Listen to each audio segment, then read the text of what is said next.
A very good evening, everyone. My name is Sonika Laurembum. I welcome to each and every one of you out here who are attending the webinar today.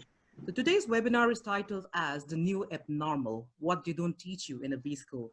This is brought to you jointly by Executive Access and Businessworld. I have the pleasure of introducing the hosts and the moderators for the session this evening. To give a global perspective, we have from Spain, Krista Wolochik, who's the founder of Telengo, a leading executive search firm in Spain. Along with her, we have Sunandan Banja Chaudhary, our managing partner, Executive Access India. Krista is a seasoned professional and an expert in senior executive searches, coaching, and board advisory work around the world. She joined and founded Telengo as managing director and executive board director. Telengo was earlier known as Norman Broadbent, and it is a member of Panorama. For those of you who are not familiar with Panorama, Panorama essentially is a consortium of like-minded search firms across the globe, and Executive Access is a founding member of Panorama. Now, Krista's held directorships in public as well as on public as well as private boards, and she currently serves on the board of Novia Salcido Foundation and AESC, which is the Association of Executive Search Consultants. Krista is a member of Spanish Institute of Directors, International Women's Forum, and Women Corporate Directors. She holds a BA cum laude from George Washington University and an MBA with honors from Middlebury College, as well as a master's in administration from the University of Maryland. Krista is recognized, in fact, as one of the 100 leading businesswomen in Spain.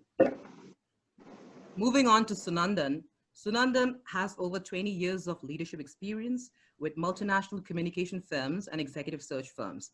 He is currently a managing partner in Executive Access and has been with the firm for over 6 years now, my bad. Prior to Executive Access, he's held various leadership roles like that of a president and country manager of Portland, India, senior vice president in in McCann Erickson, vice president in JWT, Low Worldwide, Gray Worldwide, and as executive vice president in Zenith Optimedia.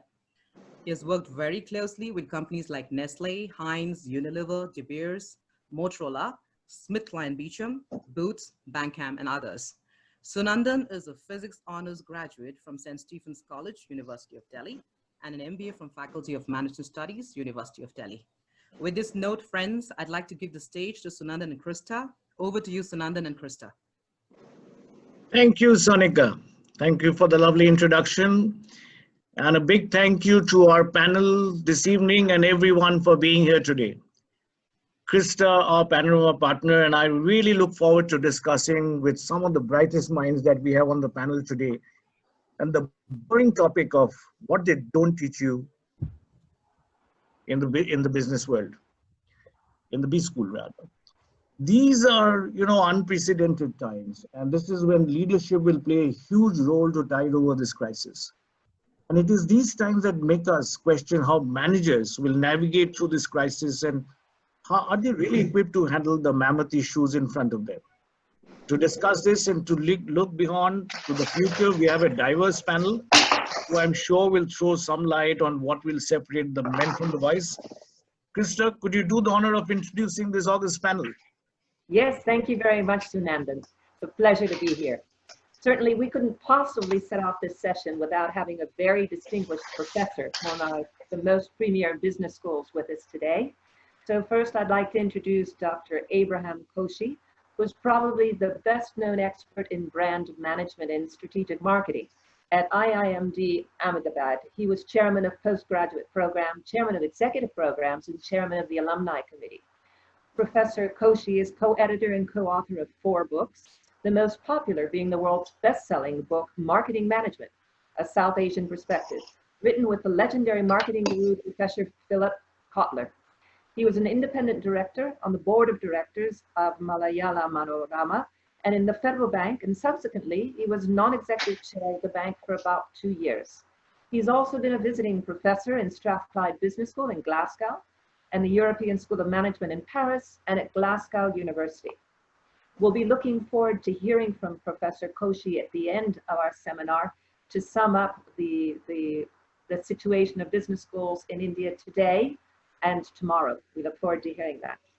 Our panel today also has some of the finest minds from the corporate world, all from prestigious business schools as well.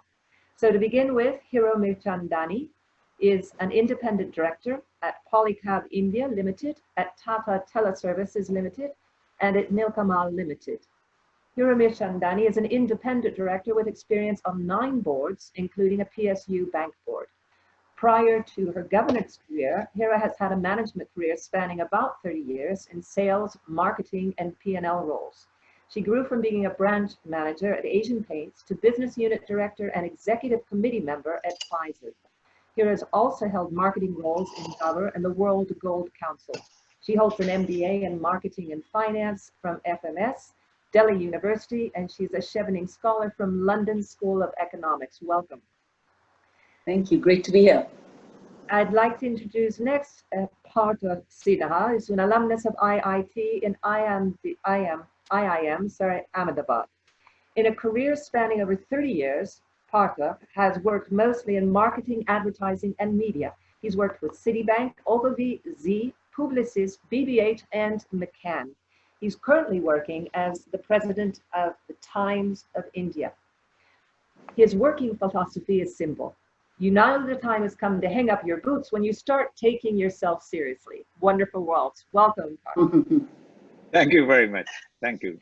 Very, very happy to be here. Pleasure to have you here. We'll be looking forward a little bit later on in the webinar to Dr. Annurag Batra, who is among the leading influences in India, and who's at this point contributing to the Indian media and business landscape. He's a serial entrepreneur, a media mogul, a journalist, an angel investor, an author, a TV show host, and an eternal optimist, all rolled into one. He's an active industry member, and Dr. Batra was appointed by the Government of Industry as the chairman of an industry committee. He's also the only alumnus of the prestigious Management Development Institute to be appointed by GOI and AICTE on the MDI board, and also chairman of MDI alumni. So we look forward to him joining us a little bit later in the webinar. Now on to Debabrata Mukherjee, who's Chief Marketing Officer at United Breweries. Debabrata Debu, as he's fondly known, is currently serving as the Chief Marketing Officer at the UB Group. He started his career as an area manager with Unilever India and then joined Coca-Cola. In 2007, he relocated to Seoul, Korea, to head the marketing function of the Coca-Cola South Korea business. In January 2011, Debabrata returned to India as Vice President of Strategy and Innovation of Coca-Cola in India and Southwest Asia. He joined the Hindustan Times Group as Executive Director in 2018. He holds a Bachelor's of Science honors degree in economics from Presidency College, Calcutta, and a master's degree in business administration from the University of Calcutta. Welcome, Devu. And moving on to Shantanu Banja, he is Chief Executive Officer, Consumer Products of Pidilite. Shantanu joined Pidilite in 2018 to lead the consumer products business. Prior to Pidilite, he worked for more than 15 years with FMCG at giant Reckitt Benckiser, of which half were spent at the global headquarters in the UK and in Europe. At Reckitt Benckiser, Shantanu worked as Global Brand Marketing Manager, and his last assignment at RB, he was Marketing Director of the RB business in Portugal.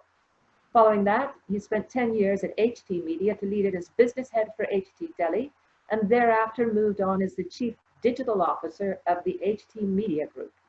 He holds a postgraduate degree in management from IIM Calcutta and an engineering degree from IIT. Shantanu also did an advanced management program at the Said School of Business at Oxford University in 2007. And from him, we enjoy his inspirational quote from Ralph Waldo Emerson: "Do not go where the path may lead, go instead where there is no path, and leave a trail." So to this prestigious group, welcome to all of you. Lovely being here.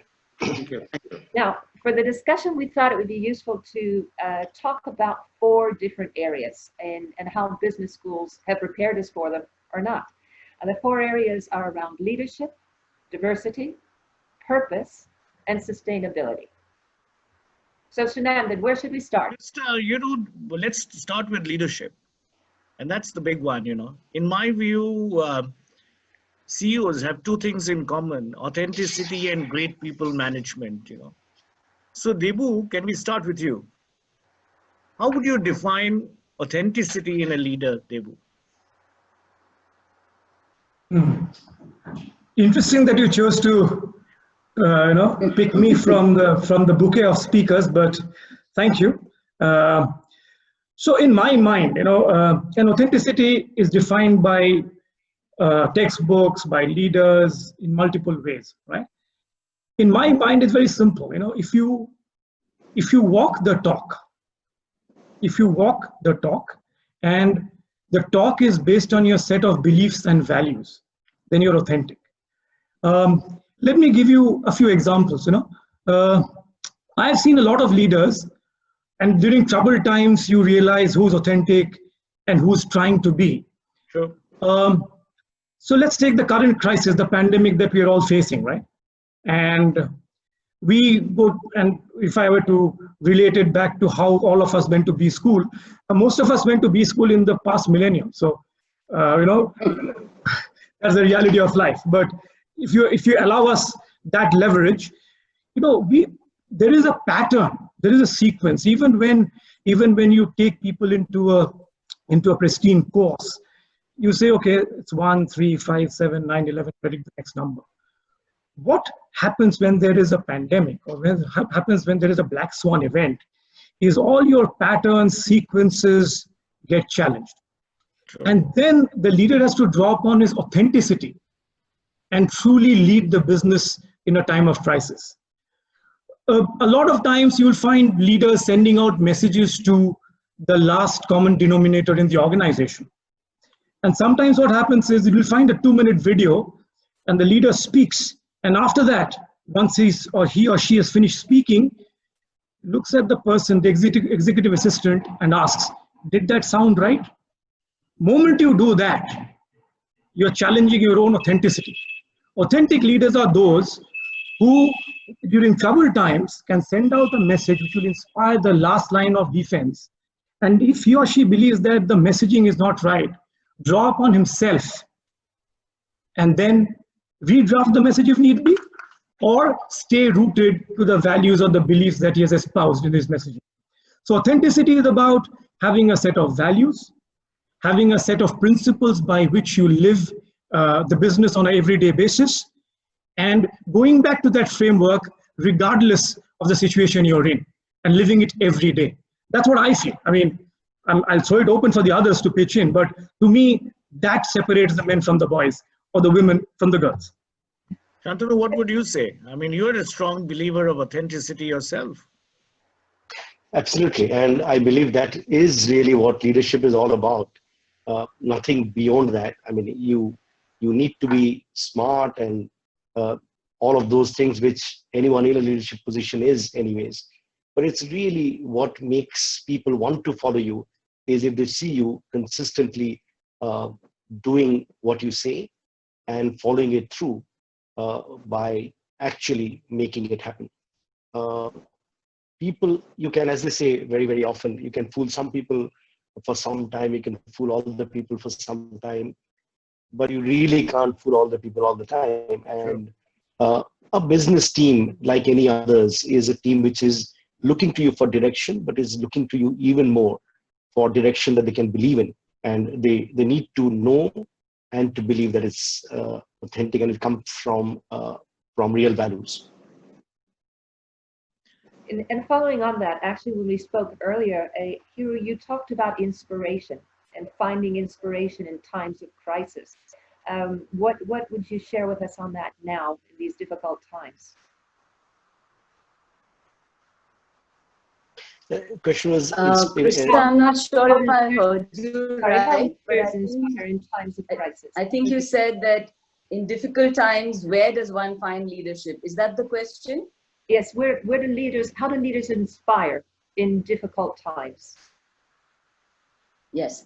So like we were discussing the other day, I think in difficult times, hierarchies don't necessarily, leadership doesn't necessarily need to come from the top. It can come from anywhere. To give you an example, in India, Kerala is considered to be one of the most successful states in controlling the coronavirus.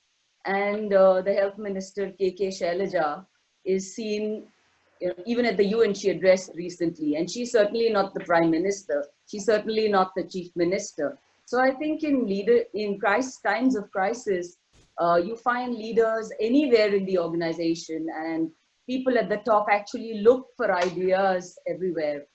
I serve on 4 boards, and I see that in these times when revenue and profits are really in trouble, the board of directors is being actually reached out to, and I have been advising one-on-one, where new ideas are being sought. The pools of revenue and profit which existed in the past may not be there in the short term and may actually even not be there in the long term.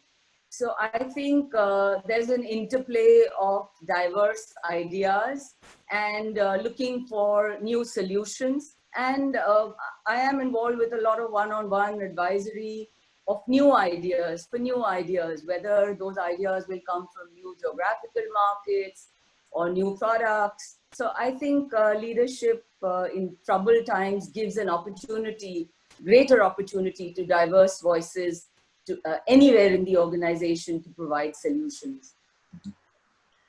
Very often we replace one word with another, leaders and leadership, So Parthu, how would you differentiate the two between leaders and leadership?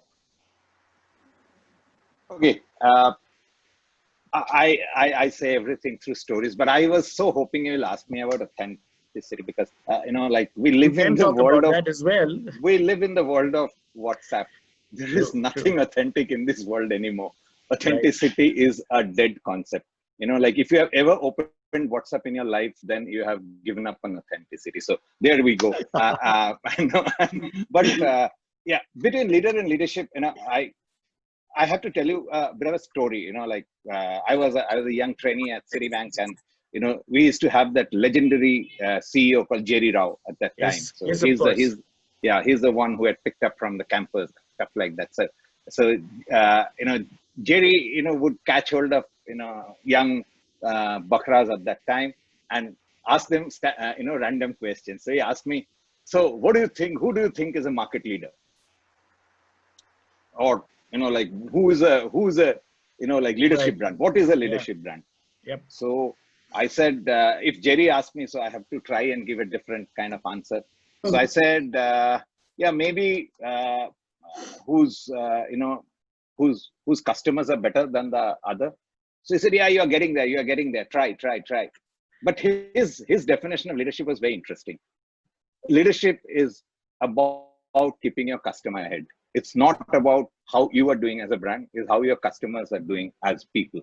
I think it's the same thing exactly for even organization leaders. An organization leader is not about what he or she has achieved. Organization leader is all about what his or her people have achieved. And in that process, the idea of leadership is not how quickly that person has climbed. I mean, people climb through corporate ladders by many means. Let's not mince words. But there are one thing which people can't do, which is you can't really fudge the whole idea of how your people are doing. You can fudge how you are doing. It has happened in corporations over years, and since I don't hold back, so it has happened to every organization at every time. But one thing is really difficult to fudge is how your people are doing. So a true leader and the idea of leadership lies in scrutinizing how a team is doing. Leadership is reflected in the team and nowhere else. I'll give you one evidence, and we haven't discussed this, of customer orientation, which Jerry Rao talks about. And early in life, I'd taken a car loan from Citibank, and I had issues with that, and I know only one thing in life. When I have a problem, I write straight to the CEO. So I wrote to CEO, Jerry Rao was the CEO at that point of time, and it got sorted out in 24 hours. Unbelievable. I can let you in the secret, because there used to be a thing called presidential query. So if it used to go to Jerry, we used to finish it in half an hour. So that's used to go to Batra after that. So that was late in that sense. Batra sort it out. But as a customer, Sunandan, just different perspective from what you said. As a customer, if I had got a resolution of the problem in whatever 24 hours by calling the call center or calling my relationship manager, I would have been happier with that kind of a resolution than having to get it resolved by the that CEO. is true. That is true. We Just can't talking have about what I differential do. standards of quality. Yeah, I was talking about what I do, but not necessarily everybody does that and should do that as well. You know. But actually, Hiru, that's the point, because I mean, I'm not getting into Jerry's thing, because Jerry actually had created a supremely good organization. But that's the thing. If the customer service person can solve it in 24 hours, they have a fantastic leader in that organization. And Absolutely. in fact, Sunandan, it would have possibly happened at Citi, because Jerry Rao's time, Citibank was possibly the finest organization because of the leadership. But tell me, Partho, leadership is also about showing the path, you know, to everybody. And, you know, to show the and setting examples, which is what he was doing. Yeah, it's about governance. It's about every aspect of what you say. You walk the talk, actually. And I think that's what he did. If I may, I mean, if I were to just add to what you're saying, Phenomen, sometimes leadership is also not about showing the path. And I'll tell you why. I go back to the current situation. None of us have it figured out, right? Yep. So going back to your question, if I were to bridge it between authenticity and leadership, an authentic leader should have the vulnerability to go and check out. Like, you know, we're talking about the DMs today, the collectors today are running the country. Today, given the pandemic, though, we are not fighting it at a national level. We're fighting it at a local level. And our truly national leaders would do themselves service if they went down to the lowest common denominator and showed the vulnerability of saying, boss, haven't seen this ever, never read about it. Yes, everything becomes a case study after it happened.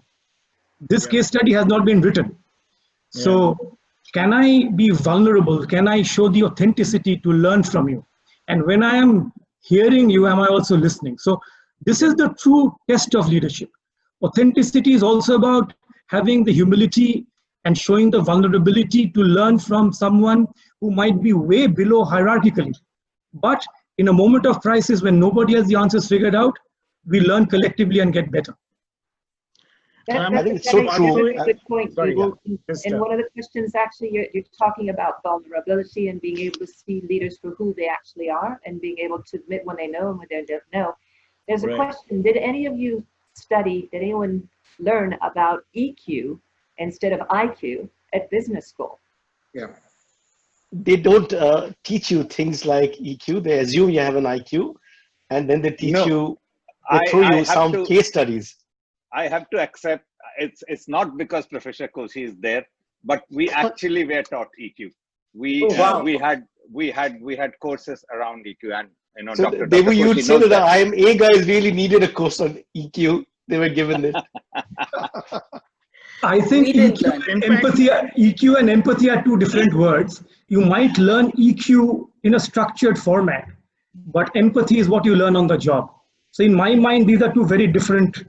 IQ is something that you're expected to have as you get into an academic curriculum, which is difficult to get into. EQ, there are structured ways of inputs by which you can pick up traits of EQ.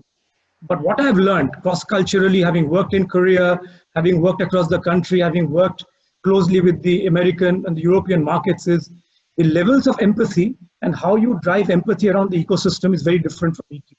That is something that you learn on the job. Absolutely. Part of it comes from within. Yeah. Part of it also comes from an authentic leader being willing to listen. And a lot of the time, leaders are all about ego and about telling people that they have all the answers. And certainly what they don't teach you at business school is that you will often be in positions where you will not have all the answers. You will not have a case study written off for which someone has told you what is the right approach. You have to learn, and you can only learn by listening and be fully open to the other person being far more competent than you. And I think that's really what this is teaching us. In fact, there is sorry. Go on, Batra. I just want to add one little aspect to it. I think I think it's quite fashionable to bash business schools. And I like McCormack's book. I don't actually, honestly, I don't like McCormack's book. I like read it and I didn't like it. I like Mr. McCormack. I like like the organization that he built. It's possibly one of the best organizations ever for sports management. But I don't like the book because it's written on a very simple principle. For every one person who wants to go to Harvard and actually goes, there are 100,000 people who want to go and cannot go. So obviously, if you write a book called "What They Don't Teach You at Harvard," it's going to be a runaway hit. Come on, Absolutely. it's A good business proposition. Yeah, it is written from a perspective saying, guess what? Even if you haven't made it to Harvard, you are bloody good. Who doesn't want to say that I'm like very good if I haven't been to Harvard? The Harvard guys have no patience for that book. So the point is, it's actually fashionable, but in business school, they are not supposed to teach you how to live life. They're supposed to teach you how to handle things structurally. An EQ class. I mean, we had classes about EQ. We had fabulous professors like Professor Indira Parikh and stuff. I mean, they're like legendary professors. They will tell you and teach you structure. After that, how you're supposed to live it in an organization. That, of course, they can't teach you. I mean, that entire premise of the book, after reading, I was really disappointed. And then I thought, why is this book so popular? And I found my answer, because it's popular because all the people who wanted to go to Harvard and couldn't go to Harvard or couldn't make it to Harvard, the book is written for them, just to give them the confidence that, yeah, life is good. Like this famous line which one of the ministers said, I don't know who, saying, we don't want Harvard, we want hard work. I want actually the Harvard hardworking guy. I don't want an uneducated hardworking guy. Look at that. Anyway, that's another discussion. I think, yeah. Sorry, Hiru. Please go on. No, please. So I just want to build on what Debu just said about managing cultural diversity. I think while our business schools teach us the art of presentation and communication through presentations, I'm not sure if we are taught well enough about communicating in difficult situations, communicating in real life, the ability to listen to the minority voice, listen to different voices. I think we just get stuck in great presentation skills, which often are not as authentic, and we just spoke about authenticity. But I think this whole business of real communication, of navigating through the ecosystem, if you are starting a new business, knowing how to speak with the police inspector as well as the clerk in the government office who has to help you decode whatever 69,733 ordinances or rules or whatever.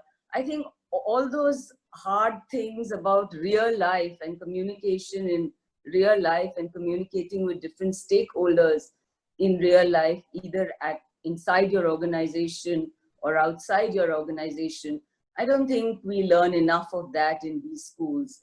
I think these schools are geared towards the alpha male traits, which is about competition, but real life is about competition with yourself and collaboration with other people within the organization and outside the organization. So I think that aspect of communication and collaboration is something that I hope business schools are teaching. They didn't teach in our time 3-4 decades ago. I hope advancement has been made in that sphere, because those are real life skills of being successful. I think Dr. Koshy wanted to say something. Yeah. Sorry. Yeah. No, this reminds me of... that, yeah, I wanted to... In fact, Dr. Koshy, you had told me this story about when you were on the admissions panel. And this reminds me of the same story. I was just going to say, do you want to talk about it now? Or should we do it at the end of the discussion? No, you need to remind me, because I have so many stories I have to mention. This one with the very high IQ guy. Who came point is that, a business school cannot... see, there are a whole lot of things which cannot be taught in a class. See, in a class, there has to be material, substantive issues, and it actually provides, in fact, I was looking at what do you teach in business school. A significant amount of time we spend in terms of what should a manager do, what should be the decision. Why should a person do that, a manager do that? So therefore, analysis, justification. What are the tools which will help you? So analytical tools the person can do. All these things can be taught, but many of the behavioral traits cannot be taught in a class because it becomes sermonizing. Therefore, pedagogy becomes very important. In IIM Ahmedabad, for example, most of the courses will have 30 to 50% weight on group projects, where you have to work with groups. Groups will assign there, since there are several courses running parallel, they will assign 1 or 2 people responsibility to, do some work, collate the whole thing. So this actually helps them try to learn these nuances of working with smaller groups, larger group, and therefore build on that kind of a skill, which is very difficult for anybody to teach in a class, unless you become very pontificating kind of a person, do good, do well, be empathetic. How do you teach that empathy unless one experiences that? So that happens through these pedagogical interventions rather than pure classroom teaching. So it is the 2 years of being in a good business school, involving yourself with the whole process, that actually transforms you, rather than attending some lectures here and there. That is not the way a business school is designed to function. So therefore, look at pedagogy. It's not the subject you teach, but how do you teach? How do you enable the participants to learn on their own? Most of it, they pick up on their own. In fact, there is a sort of an unwritten rule in Ahmedabad. About 60 to 65% of learning should come before the person comes to the class. 20% of learning will happen in class. The rest will happen outside the class after the session is over. So therefore, the role of the class is very limited in that conceptual or intellectual sense. You pick up, you learn, you discuss, you learn from experience of others, understand the thought process of others. So therefore, pedagogy becomes far more important in any business school. I mean, design an experiential learning, system, you can actually make it. On a light note on this topic, I think I love to remember Mark Twain, who said, "I never let my schooling interfere with my education." So perhaps, hopefully, all of us went to our management campuses and learned from our friends, from imbibing many things from the classrooms and outside. So I think that leads to the balance 65 plus 15%. But having said that, back at IIM Calcutta, one of the things that most inspired me was the educational management ethics. And that's something that IIM Calcutta has always actually done a long legendary course, huh? That course is very legendary. Yeah. Absolutely. And that man ethos, as we used to call it, really imbibed in some of us a sense of what true leadership is about. And it used to be the most popular course, and it was not really a course that you can teach, but it was just a course which you can feel and grow through. I think that really is the type of education which stands you in strong stead through the rest of your life. One of the things... Building on what Shantanu was just saying, I'd like to talk about purpose. B-School has trained us to build our businesses based on a mission, a vision, strategy. But for some time, relatively recently, this issue of purpose and building organizational value is being questioned. Maybe the triple bottom line is, what does business owe itself to? The shareholders, or as Hugh was saying, a broader group of stockholders? So maybe, Devu, in terms of purpose, what does it have in terms of building organizational value or in building brand value? Could you give us an example of purpose in brand value or purpose in corporate value? To me, again, I've got a very dumbed down definition of organizational purpose. In my mind, as they say, the job of an organization or a company is to create long-term competitive advantage and shareholder value. If I were to cut to the chase, the purpose of any organization, in my mind, is to find, and if it is not an altruistic or a benevolent organization purely, is to find somebody who will pay for the products or services that they offer. That is the organizational purpose. If you do not have somebody who is willing to transact, then over a period of time, you're going to wither and die. So in my mind, that's the first organizational purpose. It sounds very transactional. So now we have a set of brands. Now brands come into play. What's the brand purpose? The brand's purpose is to provide a promise for the organizational purpose to be fulfilled. So the brand makes sure that it provides a purpose for the person to pay money to the organization. Over a period of time, what happens is that these become very transactional. And therefore, I think the brand ladders up to a brand promise. And again, brand promise is a much used word, or brand purpose is a much used word. As a friend CMO told me, he looked at all the gadgets in his room. He looked at every single gadget. And he said, I know what the function of, what the functionability of that product is. I have no idea what the brand purpose is. So we tend to use sometimes jargon, highfalutin jargon, but in my mind, the organizational purpose is to find a person to transact, and the brand purpose is to give a reason why. But brands have there are two sorts of brands. One, I think, is a functional brand, and the other is an emotional brand, which you don't need on an everyday basis. The purpose for the brand becomes very important. As we were talking about, Coca-Cola created the way Santa Claus looks today. I mean, it had a sun bloom to create the red and white brand during Depression said, tomorrow will be better. The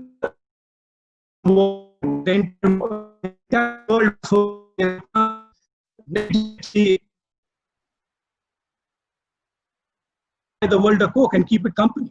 So sometimes the brands need to provide a higher purpose. The companies I work for, Kingfisher, for example, it says, tough times never last. Tough times change, good times don't.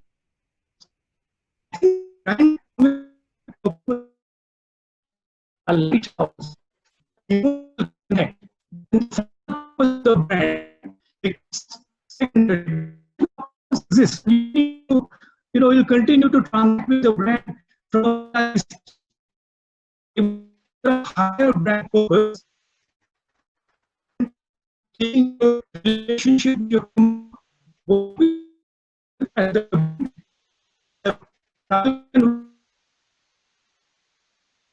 Fevicol talks about, putting stuff together, bringing together. That's a great example of defining a larger purpose than just the functional promise alone.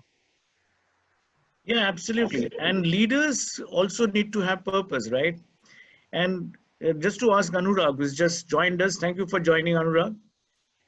You've been a first generation ex-boss, but I'm very upset with you and Krista. I'm very upset. Why is that? Because I started at twin disadvantage. One, I didn't go to an IIM. Second, I'm not a Bengali. What kind of quote is that you called? I have 50% of that disadvantage, Annurag. Yeah.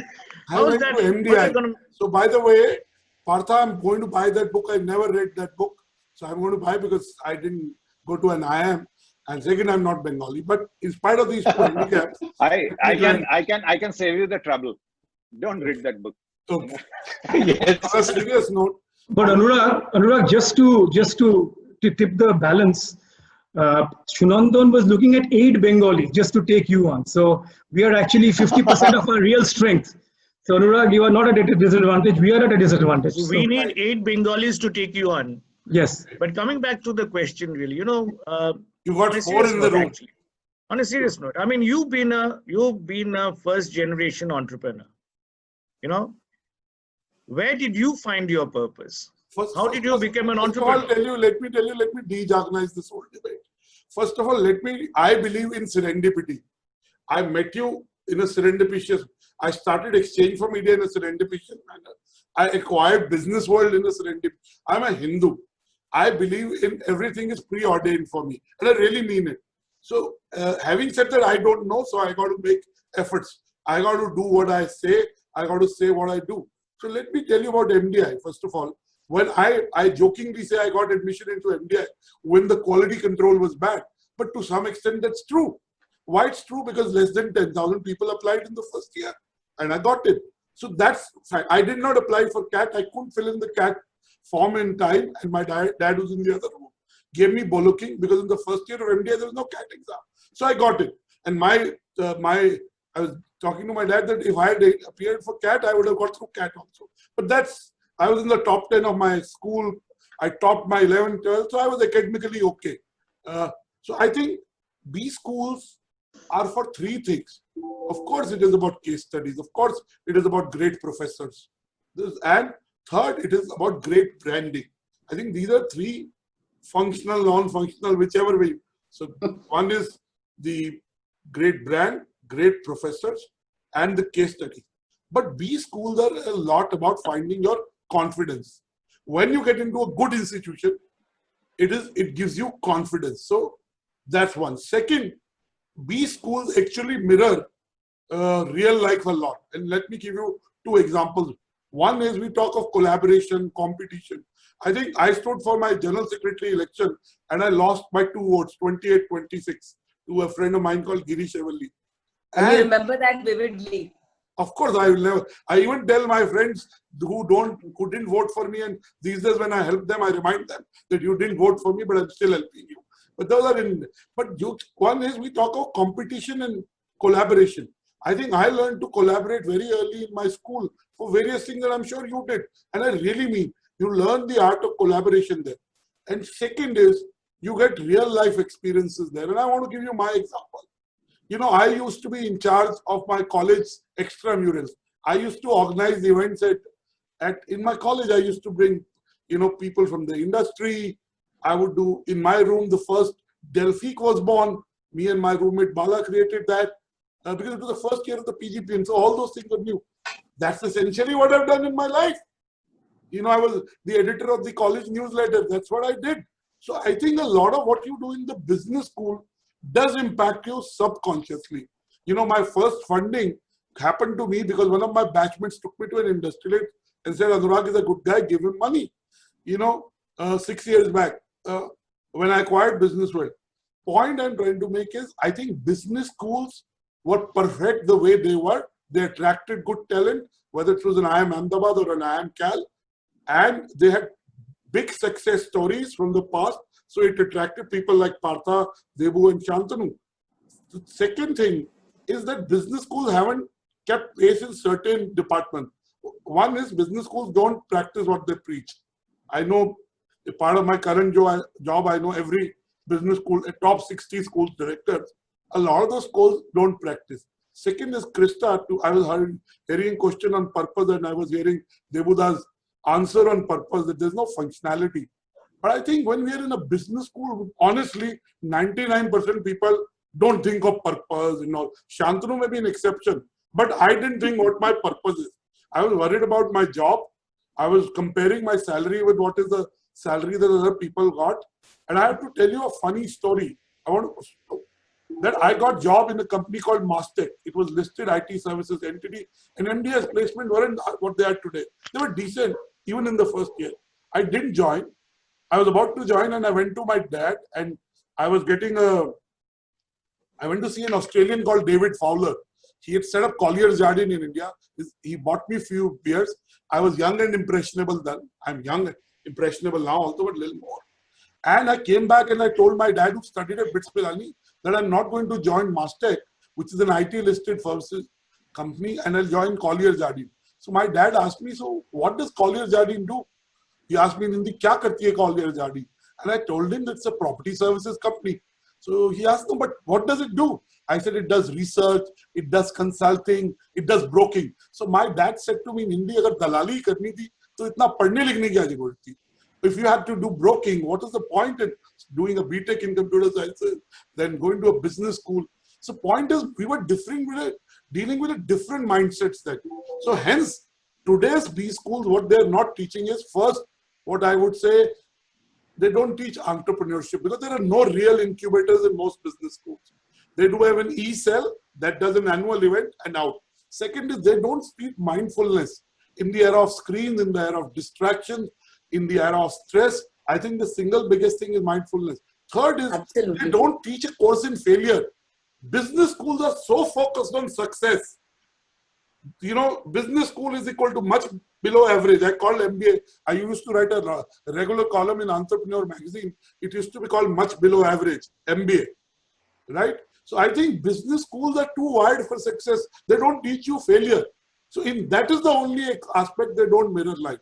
Fourth, they don't teach you courses like Personal Growth Lab. Right now, it is time to go within and to learn. You know, we do yoga, we do meditation, whatever. And last but not the least, today the biggest focus, you alluded to it, is sustainability, is climate change. You talked about the triple bottom line. Most business schools don't have a course. Most business publications don't have a sustainability editor. I remember we hired one 5 years back. So I just want to rest my case here that I think business schools have done by and far well. Will they be relevant in the future in a gig economy and where multiple of, but business schools by and large, at least for my friends, was about great branding, great professors, and the case study method. And there I said, MDI, we would grind for 18, 20 hours in a day. We would get so much case studies. And in our, you know, while I wasn't taught by Dr. Koshy, and I've had the good pleasure of meeting Professor Indra Parekh when she was at the Pune campus, whatever it's called. Flame. Yeah, I met her a couple of times. But we have our own set of great professors, Dr. Sagal, Dr. Anup Singh, Dr. Preetham Singh, Dr. S.R. Singhvi, Dr. T.R. Madan Mohan, Dr. Ashok Panjwani. So I think every business, I think professors in India by and large are world class. That's my view. They're world class. They could be anywhere in the world and Annurag, I'm sure Dr. Koshy would like to respond to some of the things you talked about not being there in a B school. But before that, since you mentioned Shantanu, how important is purpose to you, Shantanu? I mean, working with organizations and brands. It is very important to me, but it's, you know, it's easily the most abused word, and everyone loves to say that they are all about purpose. I think I take my memory back to a time when I had gone back for my mid-career program at Oxford. I still remember my faculty tutor there at the end of 4 weeks of the sessions there. One day asked me, so when you are 60 and you look back on your life, what would you have liked to have done? If you came back to your room and other people were talking about you, what would you want them to be saying about you? And that completely blew my mind, because I was very successful doing so many things in a multinational organization, going places, figuratively and literally. But that completely put me in a spot. I was going to turn 40 in a you just go through life doing what you're doing and don't step back about a purpose. That's when I decided to actually go in and work for an NGO, or what turned out later to actually join a media something, make friends, work and create and live. Now, that was really something about purpose that I joined there because I believed that you could do something as a part of me. Again, throughout life, the people who have really inspired me are the people. That's what draws me. That's what I'm sure draws me.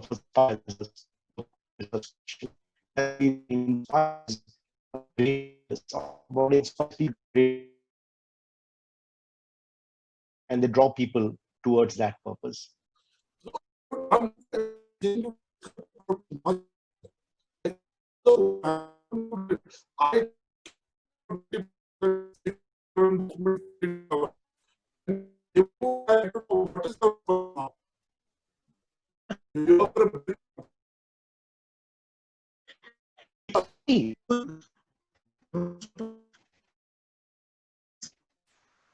Keeping the spirits high. I like Absolutely. In And these Debo. times, very relevant. Debo typically all the time. He keeps us our spirit size for sure. And I will go for answer D, which is all of the above. All of the above. Well said. Well said. Fabulous. And But Dr. I want to make one small point, Krista. I think I really mean that some of the things that companies and individuals talk about purpose pre-COVID are actually in the play. No longer are the purposes that we put on the, board in our office and all, are actually in a lot of Indian companies, I can say. I don't know enough about other, markets. I know from what I read, but a lot of Indian companies have lived up to their purpose. They have looked after in the last 100 days the communities they serve. It's not something that's just written on, in the company balance sheet and the board.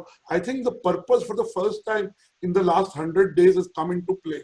That's my input. Absolutely. Yes. Yeah. I want to just add to what Annurag just said about what he learned at the business school.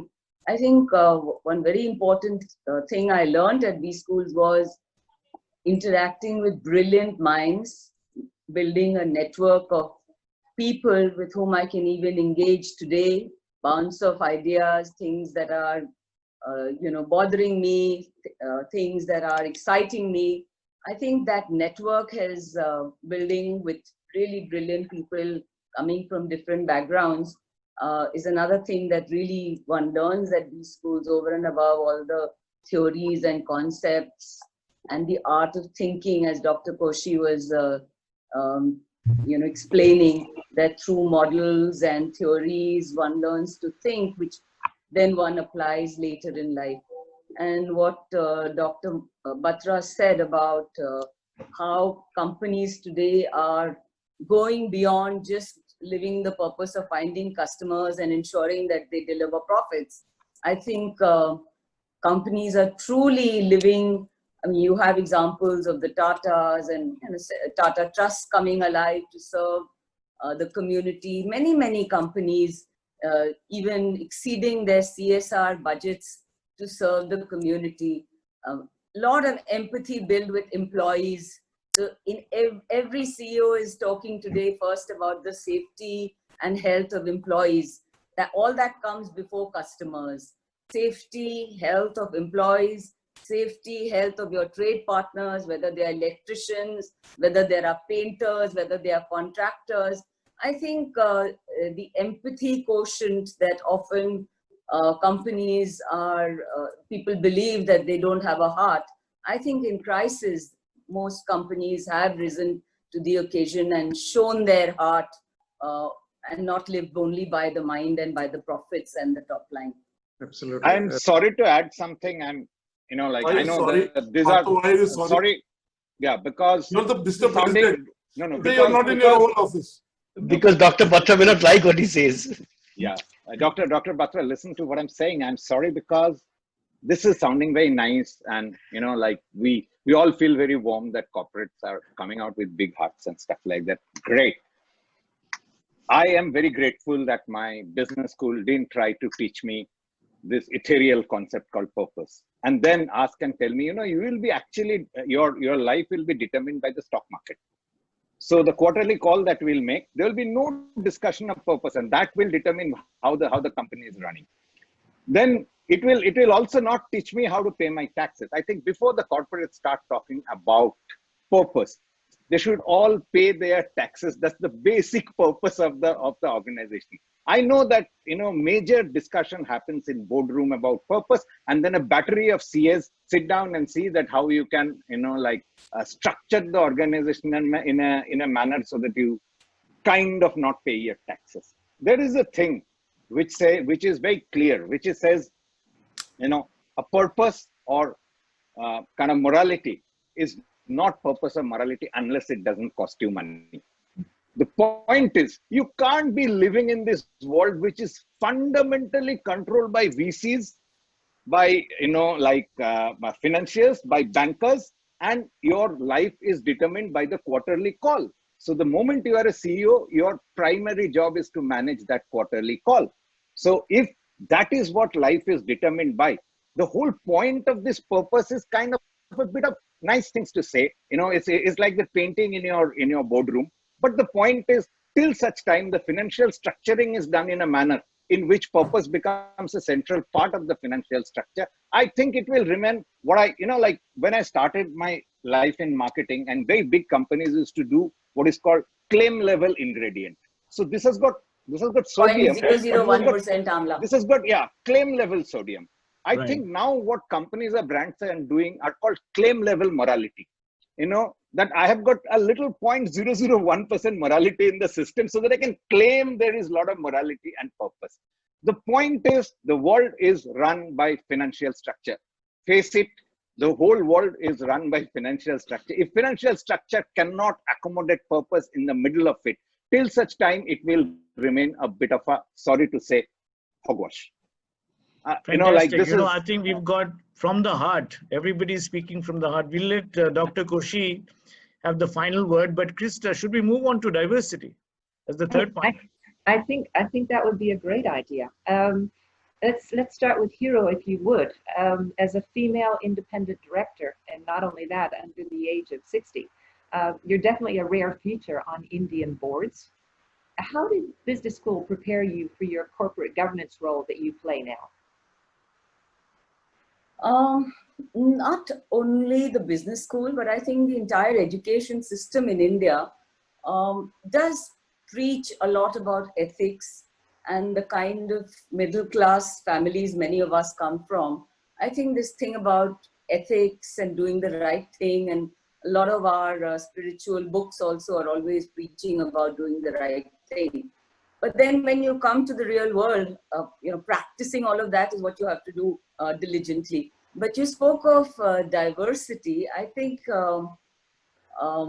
business schools, like I said earlier, are more geared towards the alpha male. They build that very, very competitive spirit, and it's beneficial when you're growing up the organization, when you want to get onto boards, you really, really want to be very, very competitive. But I think really successful companies, like we have a very leading private sector bank called HDFC Bank. I'll give you an example. I was studying their annual report just the other day, and they have a fantastic 10-member board, which has diversity of members who have come from experiences in agriculture, in information technology, small retail banking, large banking, executive directors, women directors, age diversity. There are 2 directors who are in the age band of 40 to 50, others in 50 to 60. So, all dimensions of diversity. And I think that all those dimensions are what make that organization so successful. In B school, in my B school, for instance, we had 20% foreign students. We had somebody from Sri Lanka, somebody from Africa. It was a great opportunity to learn about their cultures, but I don't think we learned it formally in the classroom. It was more about engaging with them offline and learning a bit about their lives and their cultures. No really lessons, at least in our times, on cultural diversity or how to learn to listen to the minority voice, which might actually have the most brilliant idea, which could be useful to the CEO.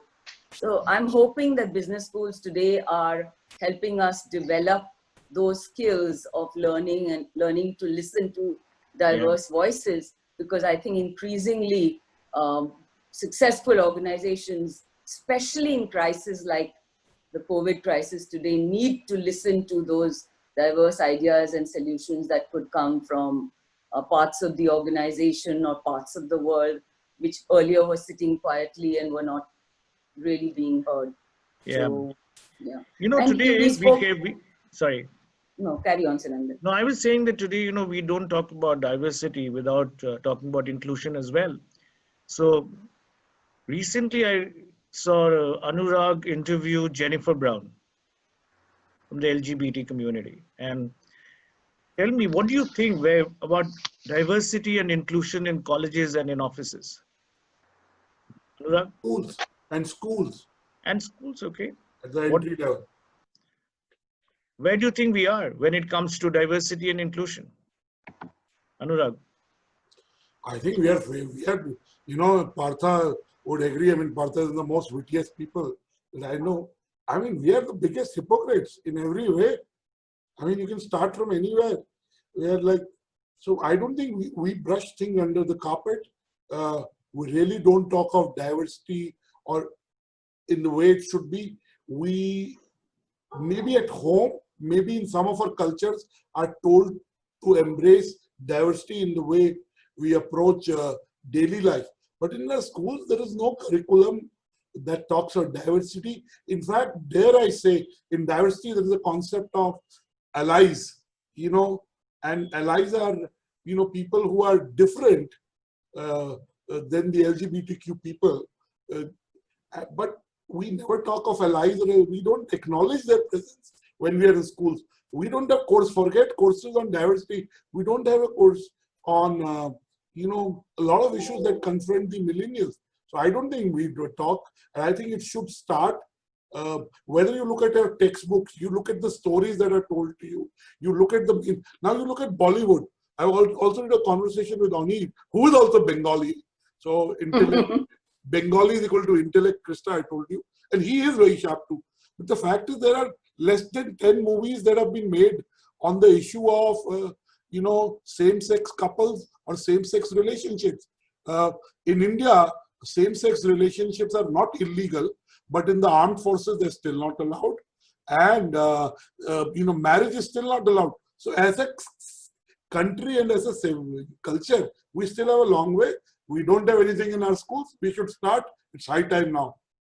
No, Yeah, no, but one Annurag, thing- you are sorry, Annurag, you are asking for something really big in a country of, you know, like 1.3 billion people. Most of our movies have a hero called Rahul and a heroine called either Pooja or Neha. So, you know, like this is where we are. You know, this is our idea of inclusion. In fact, if you talked about Stillman, suddenly I was reminded of something. This was the biggest, you know, like sarcasm I've seen around the idea of diversity. So there's a board meeting going on of, you know, like one of those New York firms where most people in the board are, you know, like white Americans, you know, from certain kind of background. So Pale there is a male, black person. pale male, pale Yeah, male and old. Correct. Yes. So then there was a black person, and then there was a lady. So the lady walked up to the black person and said, "You must be the black guy in the board. I am the woman." So, you know, and I think I know it was backhanded and it was everything. But today, the idea of diversity has kind of got into a bit of tokenism, and that is because we are not even aware within our own country how the different cultures behave. So this cannot be put onto business school. I agree with Annurag that it is our education system's problem. We don't even know, you know, like some of the folk tales of Tamil Nadu. We don't know some of the folk tales of, you know, like it is, India has been uniformly North Indianized, right? So whatever happens, you know, like a pandemic will be called Mahamari, and when it sounds very dangerous, it will be called Sankraman. But it will, you know, we will not have cultural nuances around that. So the You point haven't of had a diversity, Bengali prime minister. That's another debate, another day. We need to bring a Bengali prime minister. And I'm not suggesting we bring the current chief minister of Bengal. So please don't make it political, but we need a Bengali prime minister. But one thing I want to say, I think educational systems in India, institutions in India, including the B schools, they reward meritocracy. So the person may be a woman, a man, may have come from, not from Bengal, but from some other state of India, but they do reward and recognize merit in people. And I think that our educational institutions definitely teach us that the best wins. The person who presents the best case study, regardless of whether he or she is a Dalit or whether he or she has come from Meghalaya or Bengal, that we do learn. And it's just somewhere the real world takes over when you get into the corporate world. But in educational institutions and B schools in particular, the best are always recognized. And I can see Dr. Koshy nodding his head in agreement. I'm sure he has something to add to that. I have three quick points, if I may. I just wanted to just want to add to what Hiru is saying, if that's okay. First is, I think we need to cut ourselves some slack in the sense that all our examples are from the Western world. I lived for years in Asia, and in that part of the world, having diversity on the board is utopian even today. So yes, I agree that we could do more, but we have got better. So that's the first point I wanted to make. Hiru being in 9 boards is a case in point. The second point I wanted to make is, and I've been going back to the institutes over the years and hiring, right? So this alpha male dominated by people who use English as a weapon and not as a means of communication, that's changing. You know, I think the profile of students over the years has changed. So it's more inclusive.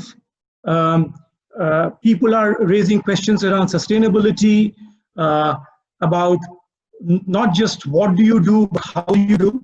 So I'm seeing that change. That's the second point I wanted to make. I think there is a change, and when these people graduate, they come out and ask the right questions. The third thing which I wanted to add, as far as diversity is concerned, is the ability to work across cultures, which I have suffered. I think peripheral vision is not something which we pick up very well in the B schools. Annurag, you know, I have known you for years, and Annurag has a fantastic team in Businessworld. They complete Annurag sentences. And Noor, if you're on the call, belated happy birthday.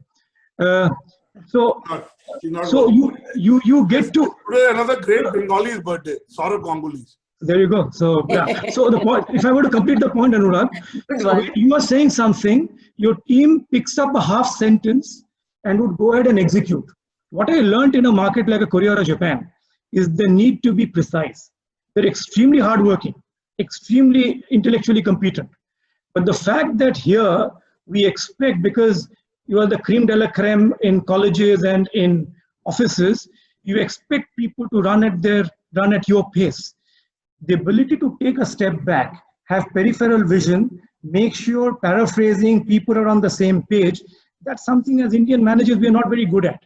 So if there's something that I'd like to leave on the table for Dr. Koshy to consider, is it's not easy, but how do you teach cultural and ethnic diversity inclusion through developing peripheral vision in the managers that we are throwing up to the next generation? My case rests. I just want to make one more point. That I genuinely believe in this phrase in my life, and you say it a lot, that, you know, growth and achievement is not a function of talent, it is a function of opportunity. It's not about talent. And I think so your bosses, the B schools that you go to, become a funnel to that opportunity. So B schools in India are primarily, I mean, IIM Cal are among the top 3 business schools.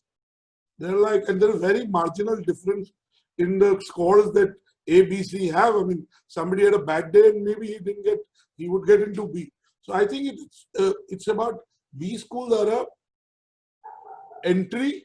After that, your bosses impact you a lot. You know, in my case, I have had some good bosses, all good bosses from my boss. And I'm pally with all of my bosses. And it is because, But Annurag, unfortunately, you can choose your business school, but you can't choose your bosses. No, you That's can. the problem. I think you can choose your bosses. I've always chosen mine. Actually, Fantastic. Let's move on with a very interesting point that was made about the sustainability. Qayamat se Qayamat. And I wanted to ask, I'm sorry. Sorry, I interrupted to deliver your question. No, I was going to ask Shantanu actually. I know he's very, very passionate about sustainability. And what does governance in the green agenda mean to you and to your business, and how you manage it? I think, like Partha said, when we went to business school, that was not something that we were talking about. But today, when you come home and you're face to face with the children, they remind you that the world is for their future. And they ask you if you're doing things. And I'm very often called up by my 18-year-old, what is that on your product, or why is it in a plastic bottle? And you really ask yourself at that moment, am I doing something which is just right for business, or is it something which passes the test of it being good for the world that I leave behind for my daughter. And I think at the core of it, it is as simple as that. Sustainability is something you can create a sustainability report on to publish, but that's nice to do. If you can face up to the mirror, if you can face up to your young child, young niece, uh, your next generation and say, and your young colleagues, and you can tell them that what you're doing today is right by them, you are doing what is right. And we have actually taken on a lot of additional costs and things like that.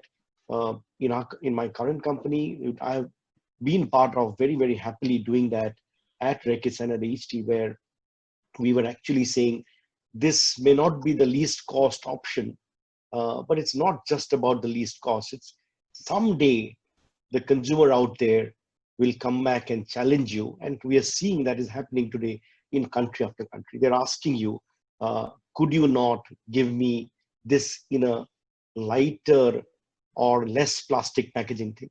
And we didn't think in our lifetime we would see that. It's fantastic to see that. That is not just something that you do to create a tick mark. Today's consumer is starting to demand it. Tomorrow's consumer is starting to demand it even more. And people will stop working in companies which are not thinking about it. So that's a fantastically happy situation or a fantastically happy change that we're starting to see. Still not there fully, but it's starting, and it's fantastic to see. And the good news, Krista, the good news is that Partha spoke about this quarter-to-quarter expectation of the stock market and how investors only want financial returns and all of that. But there's clearly an emerging trend of ESG, which is environment, society, and governance. And a lot of multinationals have already started talking about it. A lot of leading investors, including private equity investors, are demanding to see the score on ESG. So while it's early days and it seems like a nice thing to do, but I think with international investors getting more and more aggressive on this front, it won't only remain a nice thing to do. Like diversity was a nice thing to do in the past, but increasingly legislation in many countries, whether it's the Nordic countries, whether it's France, whether it's even India, now regulations are demanding diversity on boards, and in fact, that is precisely the point I was making, Hiru, that unless and until it becomes part of financial structure, it cannot happen. You cannot have a very nice thing written on your wall saying that I'm going to save the world, one video at a time. But the point is, you will not save the world one video at a time if your financial structuring demands you to be nice to the environment. I think that's the happy change. That's starting to happen. Yeah, that's the happy change. It is no longer something you're doing because of a tick mark. Your consumers are demanding it. That's the beginning of change. Absolutely. And at the other end, board members like Hiru are calling us to task. They're asking us, why do you need to do it that way? Why aren't you doing that way? They are the voice of, if not the stock market, your conscience keepers. And they're increasingly doing a good job because they are becoming answerable to other people who are demanding that. And the financial investors, which is the point Partha made. Yes. Because the world runs on money, let's face it. So if money starts being a little more responsible, the world will start becoming more responsible. Today, money is slightly reckless. Today, money is slightly reckless. Let's face it. We have seen that in every single stock market, including ours. So if money becomes behaving responsibly, the world will become behaving responsibly. We are not bad people. We want to do good things, but we are defined by a monetary structure. About the Indian B schools, I want to say that the Indian management education is very much, the IIM Ahmedabad was set up in association loosely with an American business school, loosely, okay, on the model, and then subsequently an ISB, which was set up in Hyderabad, again with a consortium of business school. I think two things need to happen. One is that India's Vedas, Vedas are Indian, they're not religious scriptures, they are spiritual scriptures. So I think they're actually practice. Vedas are about practice. Vedas are not about. Yeah, but they're also But they're not religious. Some people call them. They're like they've been through. They're ways to live life. Ways to live life. Through various eras. So I think we have to have Indian focused education, which is, the examples come from the Veda. Second is, finally, in the last 25 years, we have some case studies of Indian companies of whatever, whether it's in media, whether it's consumer durable, whether it's in mobility, but we need much more cases.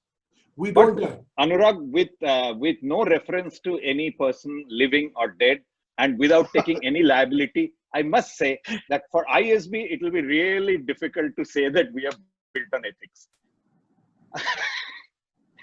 So Nandan, do you think it would be time to open the floor to our doctor to address all of the questions that we've been raising during the last hour and a bit? Perhaps to address the question about maybe what are the 3 areas that all business schools should be looking at now in terms of business schools going forward. He's been very, very quiet, and he's been very, very, very observant. So I'd love to hear Dr. Koshy now, if you all agree. Yeah, I think one thing we need to actually specifically understand the role of a business school. The business school cannot be a substitute for life experience. Business school only introduces young minds in terms of how do you arrive at decisions, how do you look at structure the whole unstructured world in some ways so that you can analyze and arrive at some conclusion about certain situations. So therefore, business schools have fairly limited role. So we cannot significantly add, say for example, anything in terms of ethics. Ahmedabad has a course on ethics, but a course cannot impart ethics unless it is practiced. Ahmedabad, for example, I'm not saying that this is practiced in most of the business schools. Anybody who is actually cutting the corners, if the person is caught, the consequences are so severe. Therefore, there is ethics which is starting at a course level, at the faculty level, at the system level. And one course cannot substantiate ethical behavior, but overall experience of being in a business school will teach you how to be honest, how to not cut corners and compromise on things. Therefore, first of all, we need to clarify in our mind what is the role of business school. Limited role, significant role, but limited. It cannot substitute a life experience. Number one. Number two, most of the business school, if you really look at, if you start analyzing a little more in depth, is all about conformity.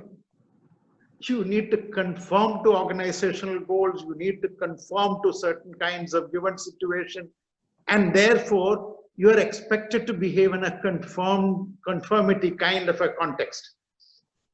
Creativity, therefore, unfortunately becomes a little bit of casuality, unless you try to inculcate that at the course level, at the institutional level. Very difficult, because confirmatory scores first. Creativity is very difficult to absorb, because somebody comes out with weird ideas. How do you, think that it is weird or with it real? So therefore, business schools need to become more creative. A third aspect is that we talked about that in terms of diversity. If you look at Indian business schools, most of the top business schools in the country, we in India, we are as diverse as Europe. I mean, you cannot say that all that we see is the above the line commonality of people who will conform to certain kind of behavior. Below the surface, for example, each one of you, your food habits are different, your ritualistic behaviors are different. We don't get those food habits and ritualistic behavior on top ruling our interaction at a society at large. Therefore, we are basically a very diverse country. So many times when you look at a diversity, we actually look at cultural diversity is given in an Indian context. The second aspect of diversity is in terms of women. Obviously, you know, the role of women in board and all is increasing so significantly. I remember I was in the Federal Bank board for 8 years and I was chairman of the board for 2 years. So at that time, initially, after 2 or 3 years, we decided to, you know, we wanted a very specific talent. So we looked for a talent, we got a talent, that talent happened to be a lady.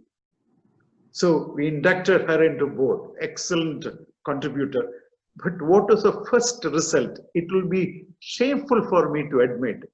The board floor of the board, first meeting, we realized there was no, you know, bathroom facility, toilet facilities for ladies.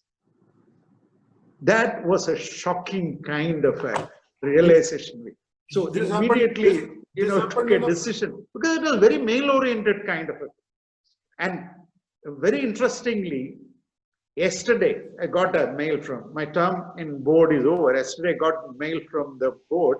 One of the lady members of the board, she is retiring now, and there is a virtual send-off being organized for her.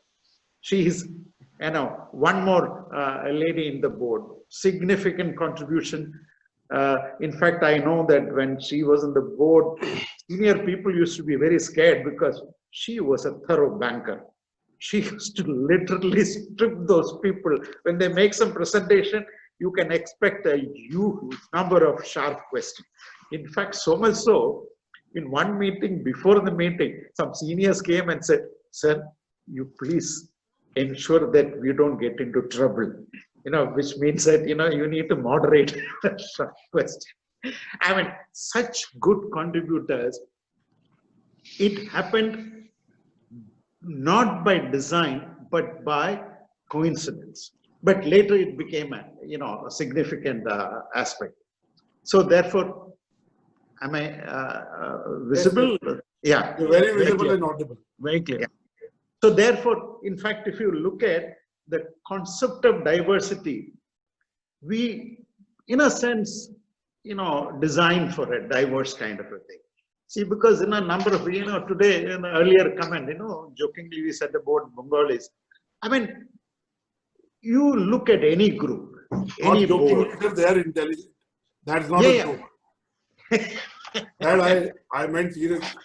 I said it jokingly in that I'm pitied again, Bengali, but mostly the ones luckily I've come across are very, very sharp. Yeah, absolutely. Absolutely. And nice, most importantly. Yeah. Very good. Very, very appropriate. So all that I'm saying is that the diversity is built into the Indian system. And the last point which I want to mention is that sustainability. We sometimes attribute a far greater role to the board that can actually be assigned to a board. For example, if you're looking and you are appointed in the board of a company which significantly uses plastic, you cannot one day stand up and say, no, we will not use plastic at all. It's not good for the environment. See, because that's a larger question. It's a policy question. It is actually decision by a much larger system than a board. Board can take a decision in terms of how do you minimize the use of wasteful material, how do you make transaction much more in terms of digital transaction rather than paper-based transactions so that you can reduce the use of paper and things like that. Those decisions you can take, but many other decisions of sustainability is more at a policy level beyond the realm of a board. So therefore, we need to be sensitive to these things. We need to be realistic. We need to look at, you know, the role of a business school. We need to recognize that conformity is the rule of the game. Therefore, creativity has to be injected as a sort of a steroid. So otherwise, people will actually end up being zombies rather than creative decision makers. Okay. I thought that this probably captures some of the spirit of what you said, but fantastic input. Fantastic. Wonderful, Dr. Koshy, but I know we've overshot our time a bit, but I want to end with maybe having said that, what you just told us about the 3 things that need to be added, I want to ask each of the panel members, what is that one thing, if you want to add, apart from what Dr. Koshy said? So just one thing, all of you. On diversity inclusion or overall? Anything else? Anything else apart from what he said? Is there anything else that you feel the B school should? I think the B schools should understand, and they understand, and they're evolving. See, B schools are under, if they have to attract bright people, they have to amalgamate the best of yesterday, and they have to bring the best of today and future. I think the better by B schools are doing that. They understand, and because they're huge brands, they are attracting the right kind of people. And B school education is a filter. It is not the end for a lot of people. Absolutely. That's what I want to say. Very good. Very correct. Hiru, your mic is off. In our time, Dr. Koshy, B schools used to attract a large pool of engineers. If I remember my stats right, every B school class had 80% or more engineers and 80% or more men. I don't know if that has changed, because the real world needs people beyond engineers. So I don't know if the assessment and recruitment of talent processes at the B schools has changed to bring in a little more diverse pools of talent studying at B schools. Can I quickly take that question? I think your point is in terms of if you look at even the entrance test, CAT.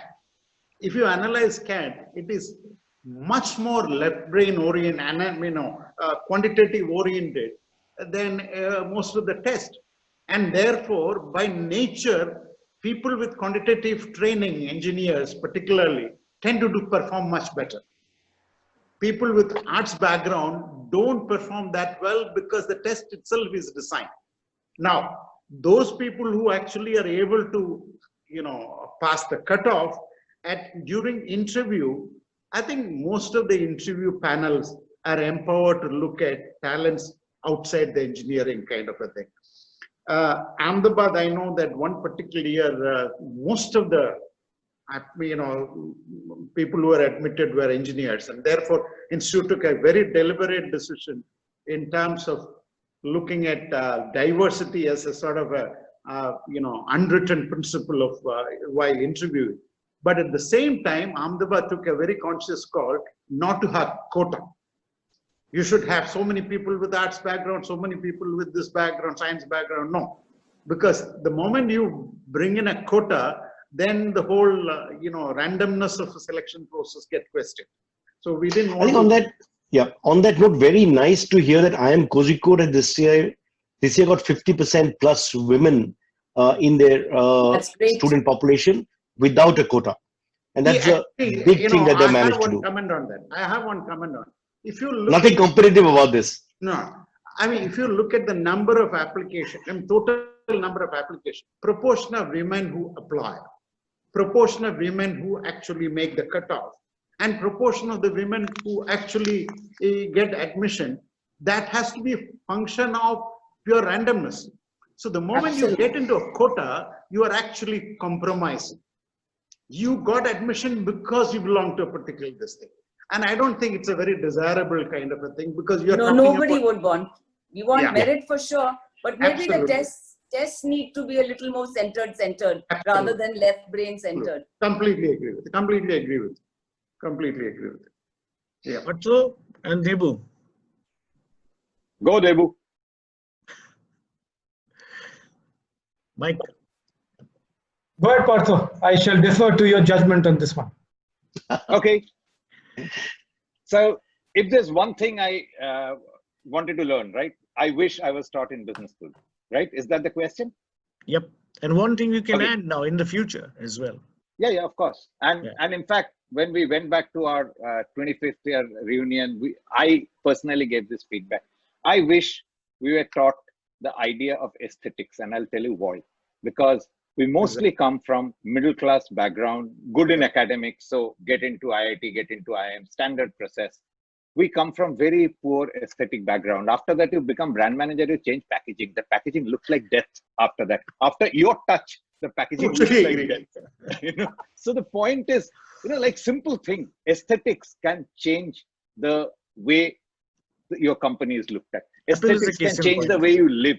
Aesthetics is a damn important point in life. We are not taught aesthetics. I wish management school starts taking a particular course on aesthetics and the power of aesthetics in business. The power of aesthetics in business. Look at Apple. I Look at just Steve paid Jobs, yeah. 1,30,000 for a bloody phone. That is just pure power of aesthetics. As a phone, I know like the Android guys will tell me it doesn't have, so and so spec. Actually, do you think I give a damn? I love that aesthetic. The point is, aesthetics is a very powerful tool, should be taught in business schools, and the world will become a nicer place to look at least.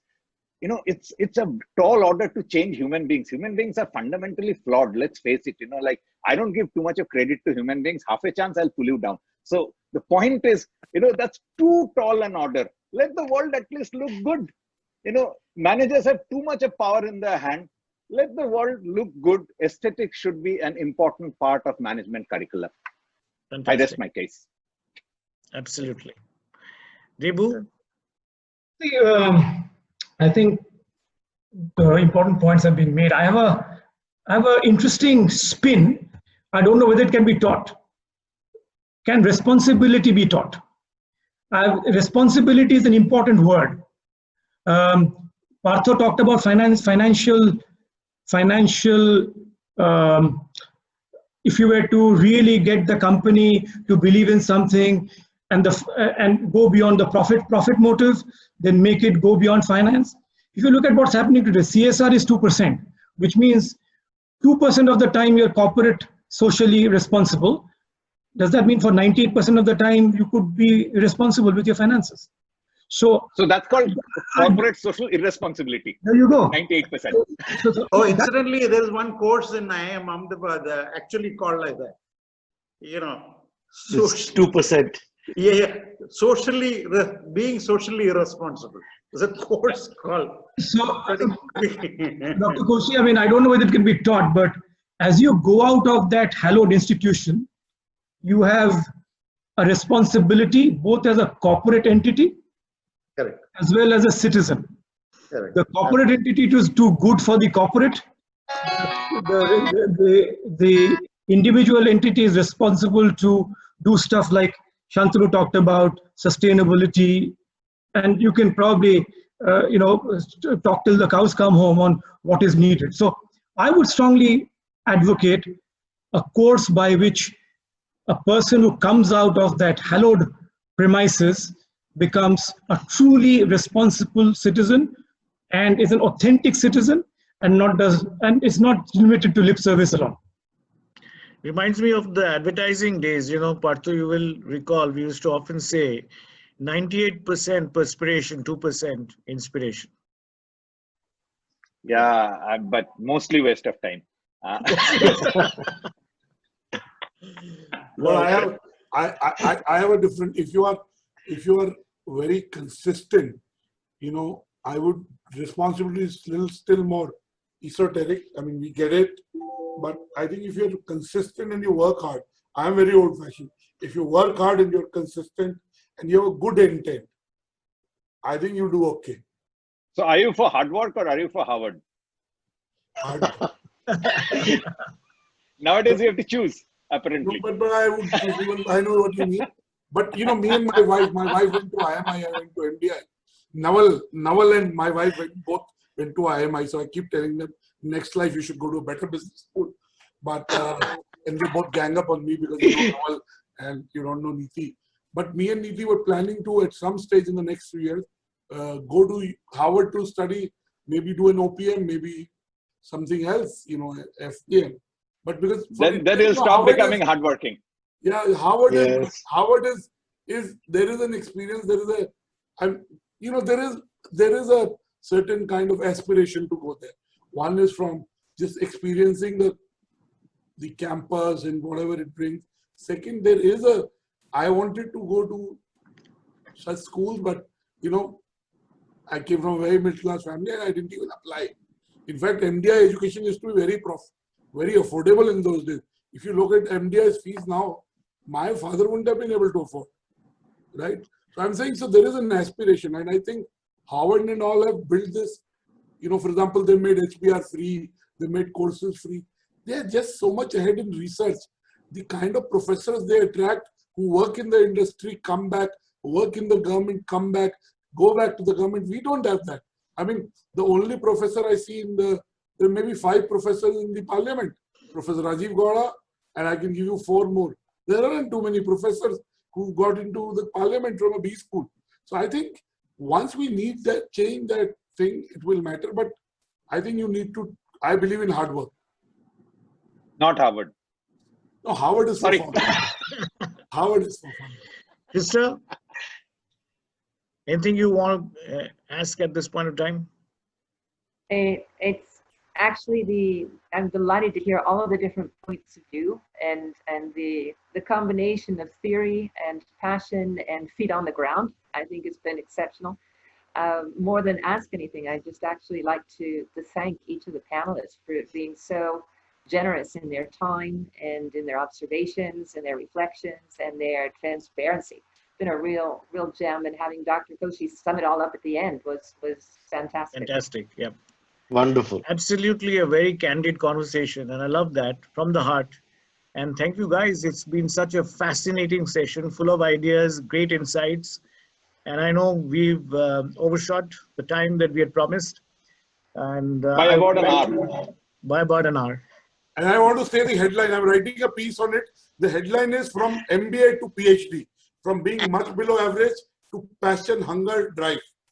Wonderful. Passion, hunger, and drive. Wow. Diversity.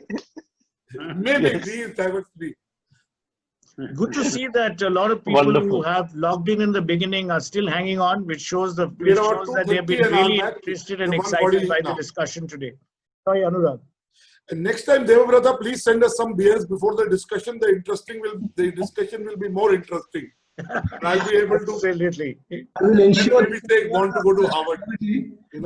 But I did send some Fevicol, so everyone is stuck to the screen. I think what I will do is I'll ensure that Shandan doesn't have to write to my CEO. As long, as long as saying I'll ensure that the beers of such a quality that you don't have to complain to the CEO. Absolutely. Don't never. And Shantanu, as long as you are not asking us to sniff Fevicol, we are fine. That is right. It's wonderful. Just stick it on your fingers and they're lovely. Absolutely. You peel them off and you remember your childhood. It's a different high, Shantanu. It's a different high. Product development in collaboration. Absolutely. I think we're going back with some new ideas. Thank you all. I mean, it's been fantastic. Thank you to all the panelists and their inputs. Thank you very much. It was wonderful being with us. There's a lot more to cover, I'm sure, and we'll do it another day. Thank you, each one of you. Thank you. Fantastic. Bye-bye. Sunandan. But before we close, I just wanted to tell you that we have another webinar coming up, very interesting one, which is on the 16th of July at 5 p.m. And it's called Post-COVID-19 Calibrating Healthcare. And I think that should be interesting for everybody. We have a fantastic list of panelists there. So look forward to seeing you guys there. You'll soon get a message and a mail from us. Absolutely. Thank you very much. Good evening. Bye. Thank you, Krista. Thank you, everybody. And thank you, everyone. Bye-bye. The viewers as well being there. Thank Stay you. safe. Stay well. Thank you. Thank you. Bye. Bye. Bye.